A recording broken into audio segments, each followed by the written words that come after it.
Bonjour.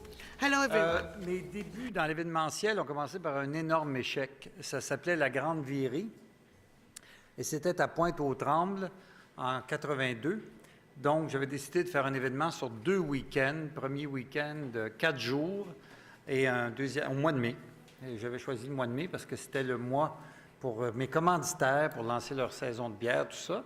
Et j'avais choisi Pointe-aux-Trembles parce qu'il y avait un beau stade avec des estrades couvertes. Donc, pour la température, c'était parfait. Et en fait, le premier soir, il y a eu une grève des transports totale, donc pas un chat. Le deuxième soir, un froid sibérien. Et le troisième soir, j'accueillais Tina Turner et il y a une pluie torrentielle. Donc, on s'est réveillé à peu près 500 personnes devant ce spectacle-là. Et le quatrième jour, c'était un groupe reggae de Jamaïque, enfin une série de groupes reggae.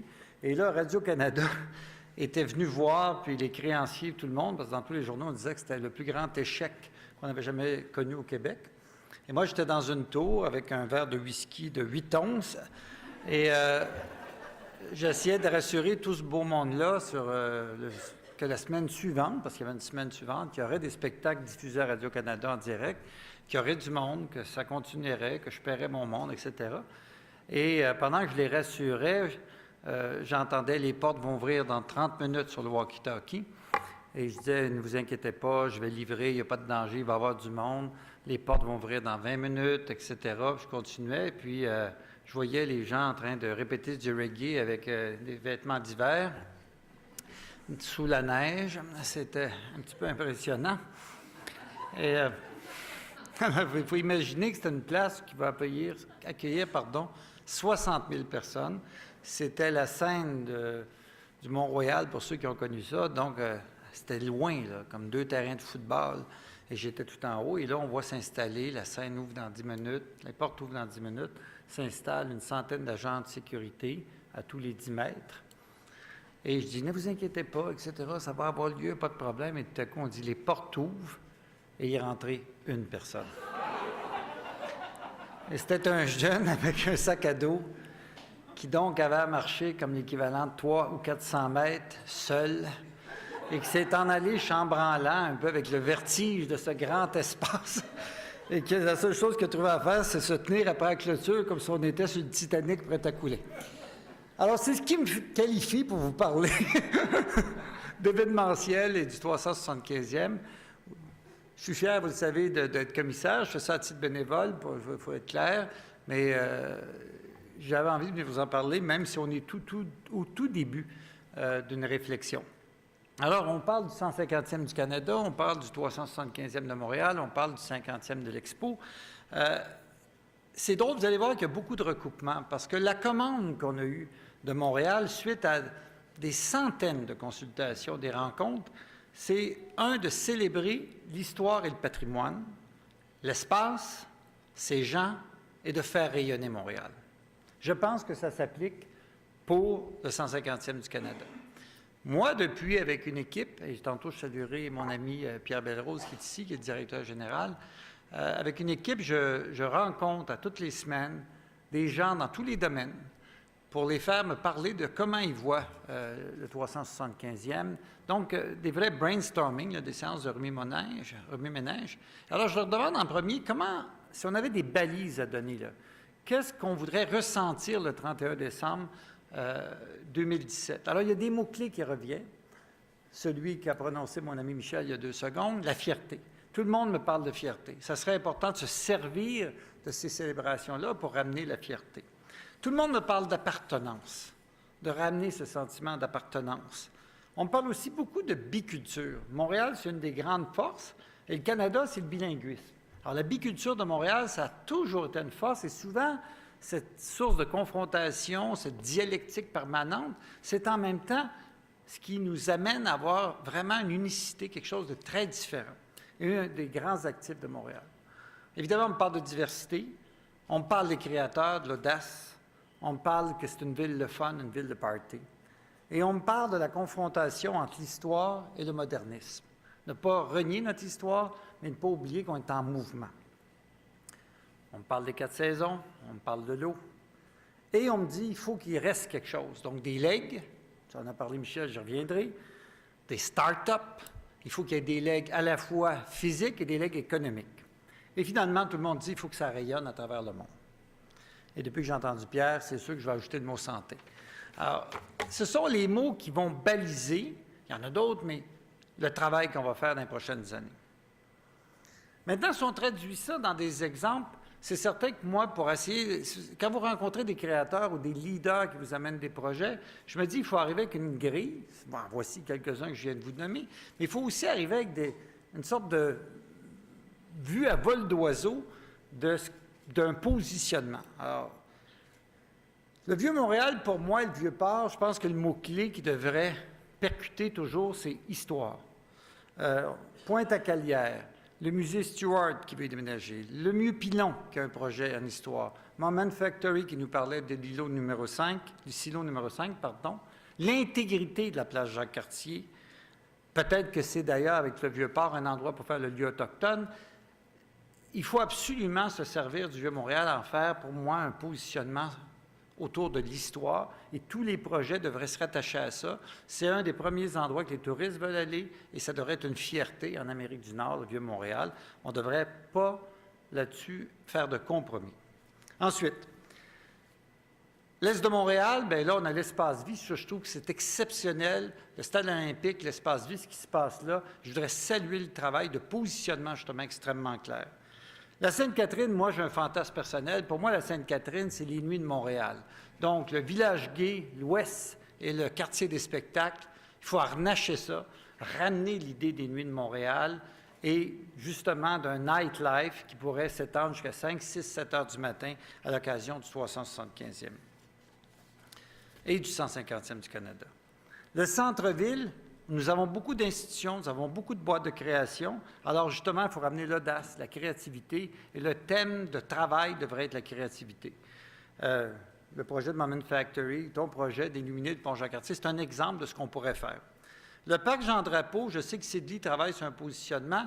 Pour moi, ce n'est pas clair pour l'instant, mais Sidley, semble-t-il, a un projet très clair autour des extrêmes du sport, justement, d'une île de fous, d'une île de péché, d'une île des extrêmes. Là, c'est mes mots à moi, ce n'est pas les leurs. Ils vous l'expliqueront mieux. Mais c'est très important qu'on ait un positionnement parce que sinon, on travaille dans tous les sens. Le peu d'argent qu'on a, on l'éparpille. Il faut que ça soit concentré sur des idées claires. Le Mont-Royal, c'est la nature, l'observation. Finalement, moi, j'ai 2 secondes sur les arrondissements et sur les régions. Je pense que c'est l'occasion. Je trouve ça sain, moi, d'appartenir à une ville ou un quartier ou un arrondissement.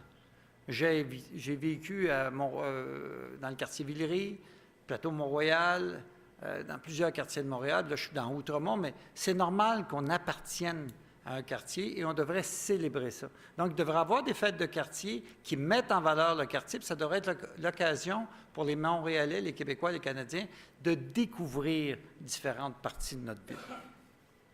Et Montréal, pour 2017, devrait laisser un héritage pour le 400e et le 175e du Canada. Vous aussi, vous aurez à travailler un jour avec des chiffres impairs. Alors, pour le 400e, ça devrait être un héritage de beauté. Parce que les gens sont de plus en plus sophistiqués, les gens voyagent de plus en plus. Et ce serait, pour moi, normal qu'on exemplifie. Si on dit qu'on est une ville de créateurs, bien, tout ce qu'on fait à partir de maintenant et à chaque fois, quand c'est un investissement public ou privé, on devrait donner des incitatifs pour que ça soit de plus en plus beau. Et j'espère que, justement, le pont Champlain, ça sera une occasion de faire un magnifique pont, à l'intérieur des budgets, à l'intérieur des contraintes d'ingénierie, mais faire un pont exceptionnel. Même idée pour le pont Jacques-Cartier de l'éliminer. On a un devoir de laisser un héritage pour le 400e. Si je le prends d'un autre point de vue, maintenant, d'un point de vue échéancier, pour moi, il y a 3 étages à fuser. Il y a un premier étage, qui est urgent, c'est celui des legs. Michel en a parlé, c'est maintenant que ça se décide. Je sais qu'il n'y a pas d'argent, je sais que ce n'est pas facile, mais c'est important qu'on décide pour le pont Champlain maintenant, même si ça sera en construction peut-être, c'est important. C'est important le lieu autochtone, qu'on lui trouve un endroit, qu'on le décide et que ça soit fait pour 2017. Pointe-à-Calière, il faut finir ça. Le quartier latin, il faut le démarrer maintenant, parce que c'est la continuité du quartier des spectacles et c'est un quartier fondamental à Montréal. L'art public, on parle de l'expo, c'est peut-être l'occasion d'inviter tous les pays qui ont participé en 1967 à nous donner une œuvre qui sera d'en face du monde au centre-ville, parce que je ne pense pas qu'elle devrait, personnellement, c'est mon opinion, mais on peut me convaincre du contraire, être sur l'île, mais elle devrait être où les gens sont. À moins qu'on décide que ces îles-là, c'est pour l'art public, auquel cas je me soumettrai avec plaisir. Mais, en tout cas, ça serait un cadeau pour le 50e de l'Expo qui ferait sens. Le Vieux-Port, l'accès à l'eau. Donc, ce sont des moments importants. Donc, les legs, il faudrait démarrer tout de suite. Ça, c'est le premier étage de la fusée. Le deuxième, en 2015, il faudrait pouvoir passer des commandes à nos institutions parce qu'eux, ils programment 3 ans d'avance. Alors, il ne faut pas arriver en 2016-2017, passer d'improviser avec le Musée des Beaux-Arts, l'Opéra de Montréal, l'Orchestre symphonique. Il faut leur donner du temps pour travailler. Donc, 2015, il faudrait pouvoir passer des commandes. Et évidemment, avec les créateurs, ce serait plutôt en 2016 pour 2017. Et d'ailleurs, je pense que les créateurs devraient nous servir d'ambassadeurs à travers le monde à partir de 2016 parce qu'il y a un auditoire captif tous les soirs pour vendre Montréal, vendre le Québec, vendre le Canada. Et c'est Léonard Cohen qui fait des tournées. Bien, tous les soirs, il pourrait avoir une vidéo pour vendre d'où il vient. Ça serait assez facile et ça serait, je pense, la meilleure façon de vendre nos célébrations. Alors, je conclus. Je vous ai dit, l'argent est rare, donc ça va être un des gros défis. On va atterrir avec une programmation bientôt assez séduisante pour les commanditaires, pour le privé, tout ça. Mais il va falloir du vrai argent. Et dans un moment où, évidemment, on parle de crise, il y a du cynisme dans l'air, il y a de la morosité, mais en même temps, toutes les consultations que je fais, les gens, là, je suis vraiment encouragé. Les gens ont vraiment envie qu'il se passe quelque chose. Les gens ont besoin de ça. On ne peut pas vivre. Michel, qui est économiste, sait qu'une crise, c'est aussi très psychologique. On ne peut pas toujours être à la défensive. À un moment donné, il va falloir qu'on ouvre les fenêtres et on se dise, la grippe est finie, là. Puis 2017, ça peut être un moment culminant, mais il faut commencer à travailler tout de suite dessus. Alors, je vous invite, de toutes les façons, je suis là, donnez-moi vos adresses, on vous invite à participer à des brainstorming, puis à nous aider à bâtir 2017, le 150e, 375e et le 50e. Merci beaucoup.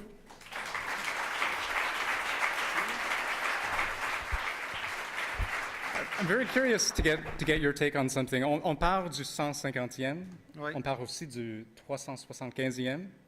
Est-ce qu'il y a un conflit? Il y a des beaux cheveux, lui, très beaux cheveux. Okay. Merci. Toi aussi. Tu sais, il est proche, je le vois proche. Yeah. Do you see a potential for conflict there or competition? Est-ce que vous pensez qu'il y a un conflit donc entre les événements? Je ne crois pas. Non, je crois que c'est un moment, au contraire, de réconciliation. C'est un moment de... Je crois que c'est un conflit qui est dans certaines têtes, mais à la fin de la journée, non, je ne crois pas. Vraiment pas. Non. Je pense que non. Écoutez, moi, je l'ai dit, la biculture de Montréal, le bilinguisme du Canada, je trouve que c'est un de nos grands actifs. Alors, il faut s'en servir. Alors, on ne va certainement pas se mettre à se battre au moment du 150e ou du 375e de Montréal. On va travailler ensemble. On n'a absolument pas le choix. On va travailler dans la même équipe parce qu'on ne veut pas se faire planter comme le Canadien hier soir. Bien dit. Merci. Salut.